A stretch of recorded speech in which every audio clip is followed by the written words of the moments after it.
When, on the 17th of July, 1897, the steamship Portland docked at Seattle, bringing belated news and hard evidence that an enormously rich strike of gold had been made the summer before along the Klondike River on the extreme western border of Canada, the world was startled by a felicitous sentence scribbled in haste by an excited reporter who visited the ship.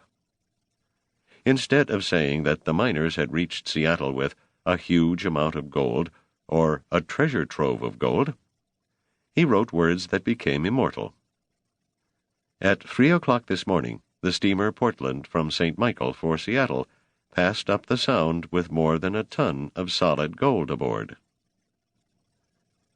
Those sensational words, a ton of gold, flashed around the world, evoking wild enthusiasm wherever they appeared.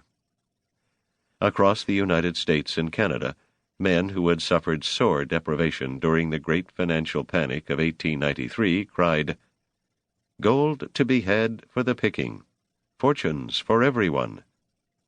And off they scrambled, with no knowledge at all of mining or metallurgy, and very little sense of how to protect themselves on a frontier. Shifty manipulators, who realized that they would have little chance of finding gold in riverbeds, nevertheless knew that with the proper card game or attractive young woman to lure those who did find nuggets, they might win fortunes by mining the miners. Proper businessmen also smelled opportunities. Actors out of work visualized theaters with dancing girls, and a few born explorers of untested regions, like Lord Evelyn Luton and his military cousin Harry Carpenter of London, made immediate preparations to rush to the goldfields for the sheer adventure. But if the news of the strike could have such electric effect upon so many, why had it taken almost a full year to travel the relatively short distance from the Klondike to Seattle, less than 1,300 miles as an eagle would fly? The explanation must be carefully noted, for it explains the tragic events that were about to destroy so many lives.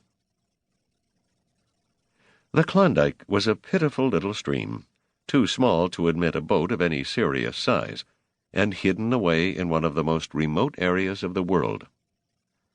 It emptied into the great Yukon River, which rose in the high mountains of the northern coastal range and roamed through Canada and Alaska for more than 1,900 desolate and uninhabited miles. So if the big river was available, why had not the miners who found the gold taken boats down the Yukon to bring the news to civilization? Unfortunately, the mighty river was frozen almost solid from early in October through to the first weeks in June.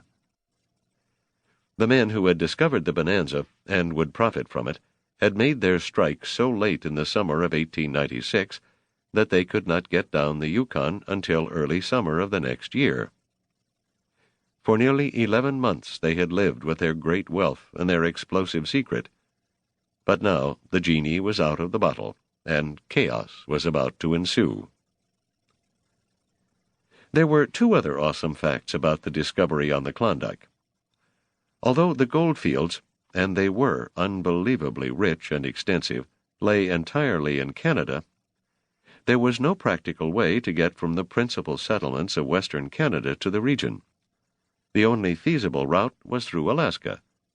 But anyone who tried that found himself facing one of the most fearsome physical challenges in the world, the dreaded Chilkoot Pass, at places almost straight up, and passing through snowfields and mountain defiles.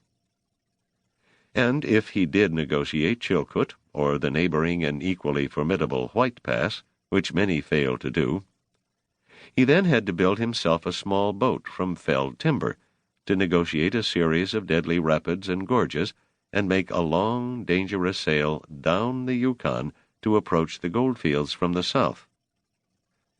In from the south, out to the north was the rule at Dawson City, the Canadian settlement that sprang up near the spot where the little Klondike emptied into the wide Yukon. It was this land, of frozen rivers, tempestuous gorges, impossible ascents through snow and ice, long sweeps of river through 1,000 miles of wilderness, that in the late summer of 1897 attracted adventurers from all parts of the world.